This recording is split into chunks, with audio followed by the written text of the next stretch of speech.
आज रत्नागिरीमध्ये 3 महत्त्वाच्या विषयांवर जिल्हाधिकारी कार्यालयामध्ये बैठक संपन्न झाली।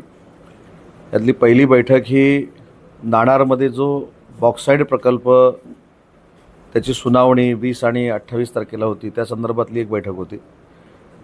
आंबा बागायतदार जे आहेत त्यांना कॅनिंगसाठी चांगला रेट मिळत नाही, ही एक तक्रार होती।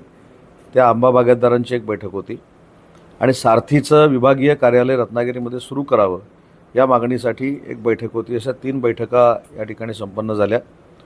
सुरुवातीचा जो नाणारचा विषय आहे या संदर्भामध्ये आपल्याला माहिती आहे की राजापूर लांजा मतदारसंघाचे स्थानिक आमदार किरण भैया सामंत यांनी सुरुवातीलाच सांगितलं होतं की लोकांची जी भूमिका आहे त्या बॉक्साईडच्या बाबतीमधली तीच माझी भूमिका आहे।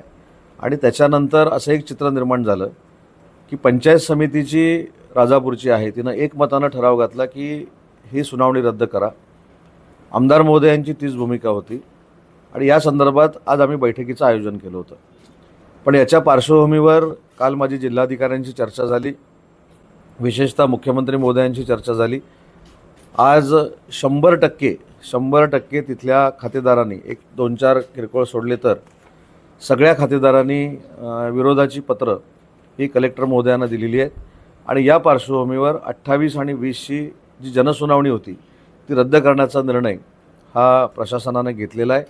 आणि तो निर्णय घेत असताना राजापूर लांजा मतदारसंघाचे आमदार देखील उपस्थित होते, तिथले सगळे शेतकरी देखील उपस्थित होते आणि एक भूमिका आम्ही सातत्याने जी मांडतोय तीच भूमिका बैठकीमध्ये मांडण्यात आली की बाबा लोकांना विश्वासात घेऊन लोकांनी जर संमती दिली किंवा लोकांनी जर सांगितलं की तुम्हाला नाणारला बॉक्साईडचा प्रकल्प पाहिजे, नाणारला अजून काही रिफायनरी पाहिजे, नाणारला अजून कुठचा प्रोजेक्ट पाहिजे, तर हे सगळं ठीक आहे।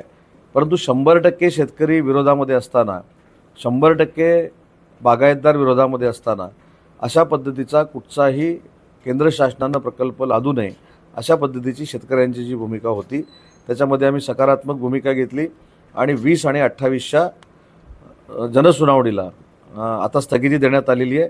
पावसाळ्यानंतर लोकांशी चर्चा करून, मुख्यमंत्री महोदयांशी चर्चा करून या संदर्भातले 100% विरोध जो आहे तो सांगून या सगळ्या गोष्टी पुढे केल्या जातील। परंतु तुर्तास 20 आणि 28 तारखेची जनसुनावणी ही रद्द करण्यात आलेली आहे।